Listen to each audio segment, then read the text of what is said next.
This is the start of the roof repair on the Arctic Fox 2021 25Y model. Apparently this seems to be a common problem with the Arctic Fox units during this time of production, month, year, that there's not enough glue in this forward section of the roof. There's the front vent, and the rubber is starting to separate from the substrate there, and there's actually 3 long sections. There's one over here as well. During the light of the day you can really see it, but right now it doesn't look so bad. But anyways, the idea, instead of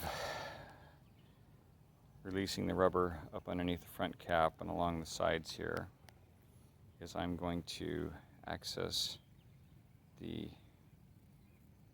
issue from this vent.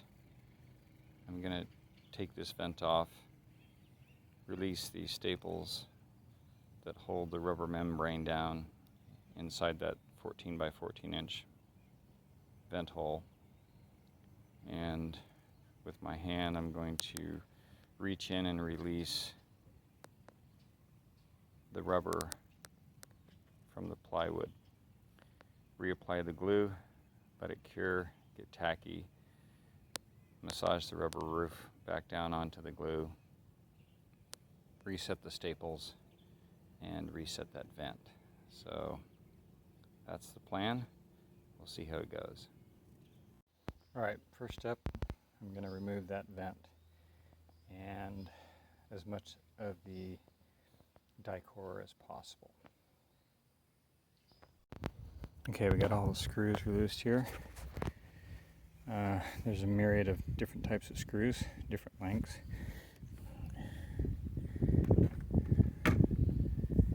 And there's 2 wires that run up to the vent motor, positive, negative, 12 volt.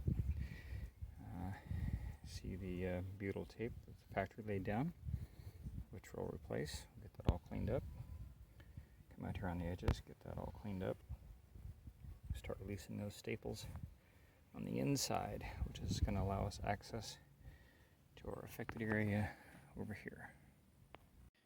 One other thing I should note while taking this apart, I believe white is power, or positive, and the black is negative. I could be wrong, but anyways, there was no wire nut on this. It was just simply twisted and tucked down behind the bezel here. So when we put that back together, we'll make sure that it's got a wire nut at least on it to make a good connection. First look underneath the rubber. And by the way, don't try to remove those staples. You'll damage the rubber more by doing that than just to peel the rubber off the staple and just try to keep it from ripping anymore. But even here close to the hole here where it's actually looks good out here sticking down, but I can easily just lift this rubber right off of the plywood. So yeah, gonna get back there and put some more glue on there. Alright, I'm using this wooden shaft with a blunt nose to run up underneath the membrane. So right now, the tip of that shaft, I don't know if you can see it there, it's about where that blue tape is, just to the left of that blue tape, which is the 5th sealed screw coming up from the edge. That's about where the release started, so I don't want to go any further than that. to the left. And I'll show you what I'm using for this. To release the membrane is just a backside of a paint roller, sanded, so it doesn't damage the rubber roof. And then you just add the sections as you need it to get up underneath there and release it. I've got to release, got to go all the way back to about here, all the way to about here, and then off to the corner here. So just this sort of area right here. And I'll lay down new glue, let it dry, get tacky, and lay enough in there where I can just massage that roof membrane back down, and hopefully that's going to take care of the issue. That way I can install solar panels at a later date, another project. Alright, so I have my area identified where I want to stick the glue. It's going to start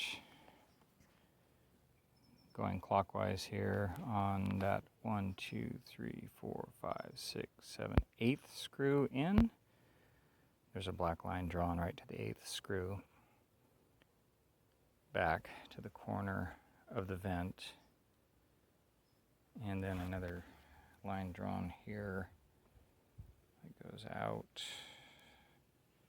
to about, I think, the 3rd screw, just past about 3.5, but in between the 3rd and 4th screw there, and then all the way up against the ridge cap trim there. That's all been released. It was all loose. Wasn't much effort to get it to release.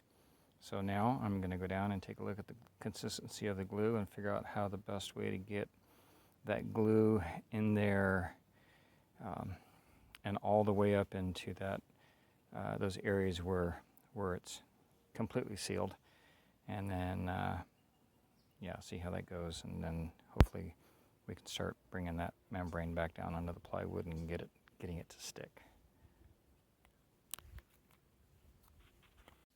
This is the glue applicator that we'll be using to apply the glue up underneath the membrane. You can buy these on eBay for $29.95, but if you email me first, I can save you a little bit of money. So it's designed to hold a good amount of glue down here in the reservoir, and with a heat gun, and straightened out the tube, and tape the tube to a tiny stick of water. And by pressing on the reservoir, you shoot glue up into the areas up underneath the membrane. Okay, so now we're set to do the glue. That is to apply the glue to the substrate and rubber. I've got the glue gun in position. I've got these 4 stickers placed up underneath the rubber so that I can get in there with my painting wheel. But I've got one here, right there, and it goes all the way out to the mark. And I've got another one right here, and one right there. So I've got 3 of these ribs in here. And the idea is that by using the glue gun here, the soft scope glue gun, we're going to shoot glue up underneath the membrane and just massage it into the plywood underneath and get a good thick coat up underneath there, and that's the idea. So let's see how this turns out. Well, it turns out that the Kansas City glue gun applicator didn't work. But the African blowgun applicator did work. And I simply just loaded this big fat tube with glue and used the other end to blow it into place in our affected area over there. So there's plenty of glue up underneath the rubber membrane now, and I just by hand been massaging the glue into the membrane and the plywood underneath. So hopefully we're going to let that sit and dry real good, and then get it all cleaned up, get this old sealant cleaned up, and get this fan installed back and sealed it with some Dicor. Okay. All right, so now just removing all the old butyl tape from the rim of the fan here inside and on the other side as well. Peel it off with a scraper and utility knife and clean it up with this denatured alcohol. Anyways, get this all cleaned and all the old sealant removed, and lay down some fresh new butyl tape here, and then we'll proceed to installing this back onto the roof. Okay, so the rubber roof is now glued down solid to the plywood. I used this wooden rolling pin to roll the glue flat up underneath, so it's nice and smooth. There's lots of glue into there, and it is stuck. It ain't going anywhere. I cleaned up the fan inside and out, wired it back in, used some fresh butyl tape, nice thick load of butyl tape underneath, and also went with some oversized Robertson square head size screws, type screws. They're the ones on the corner, the ones actually that you see in there on the sides and the back and this side are all number 12, 1.5 inches, so they're a little bit longer, a little bit fatter. The ones on the back I used, I couldn't fit a size 12 into these holes here, so I used size 10 Phillips 1.5 inches, and then the screws that hold the hinge on itself, the strap hinge, these 3, but I gotta add one more here. Those are the factory screws. So tomorrow I will Dicor this, clean it up with some the denatured alcohol, get it nice and clean, and shoot the Dicor on there. I cleaned up the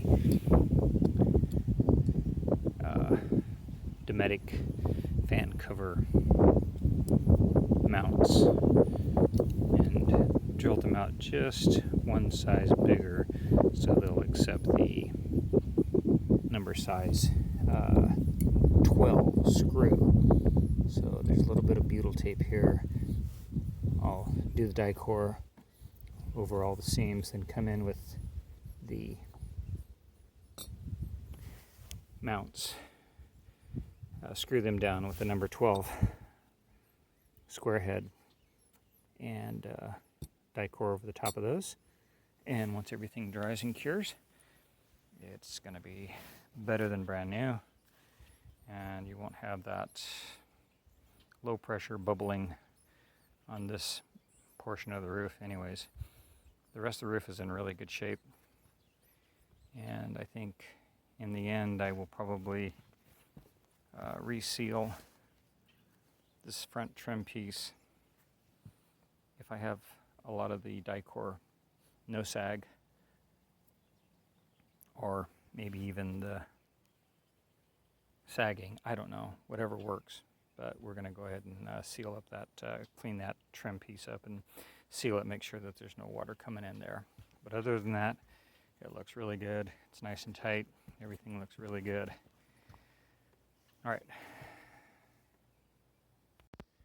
Okay, this is the part where we are replacing the screws and the sealant on top of the screws. I guess I should say we're not replacing all the screws. The ones that are getting traction and tighten, I'm going to leave in. The ones that just spin and have lots of sealant on them, I'm going to replace with a little fatter screw.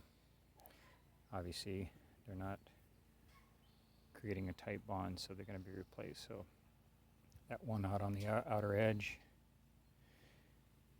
and here got a little bit of sloppy factory work. Somebody wasn't paying attention here, and so this factory die core is just coming right off the screw head, and we'll just replace that with new die core. So that'll take care of the front trim piece and protect the fiberglass cap and the rubber running up underneath it. Alright, and this concludes this project of regluing the rubber down to the roof, resealing this fan that's back installed with the mounts to the cover of the fan. Out on the front cap, some of those screws have been replaced with Robertson's square head screws. There were about 7 that were not connecting at all. They were stripped and they just had sealant over the top of them. So now that strip has been resealed, reconnected, resealed with the correct screws.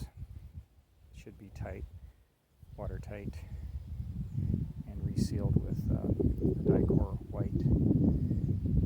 And also, we installed 400 watts of solar up here as well. So these are Renogy 100 watt panels, 4 of them, with the Renogy mounts, 4 for each panel, and they're wired in parallel to the existing 65 watt panel that came with the unit from the factory, and this is wired into this duplex parallel roof cap junction box. And that concludes this project. So it's looking pretty good. Very nice.